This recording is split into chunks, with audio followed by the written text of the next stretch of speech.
喺香港點樣去深圳機場坐飛機最方便？用啱方法咧，又快又舒服；用唔啱方法嘅話咧，大包細包，地鐵公交換嚟換去，好麻煩㗎。依家將我坐慣坐熟嘅方式分享俾大家，我會影低成個坐車嘅過程。出發！依家咧我就喺屯門 V City 嘅商場入邊，呢度就係永東巴士嘅櫃台啦。車飛買好咗，行幾腳路就可以上車啦。大件行李全部擺得低。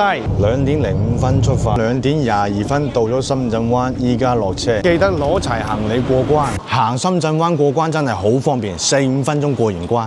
往深圳方向一路直行到10號車位換商務車去深圳機場。勒好安全帶。3:17出發，3:37到 T3 航站樓啦。一落車就到深圳機場 T3 航站樓出發大廳。除咗我今日喺屯門 V City 上車，永東巴士喺香港仲有好多上車點㗎，總有一個就你腳㗎啦。由香港去深圳機場嘅交通攻略講完啦，咁你哋喺出邊玩得開心咯，又翻到深圳機場點翻香港啊？順便講埋佢 ，Let's go！ 喺深圳機場國內到達，一出嚟呢，對面就有一個地面交通中心呢個指示牌，一路往前行2分鐘就可以揾到永東巴士嘅服務櫃台啦。嚟到櫃台之後呢，揾到我哋嘅工作人員，乜都搞掂。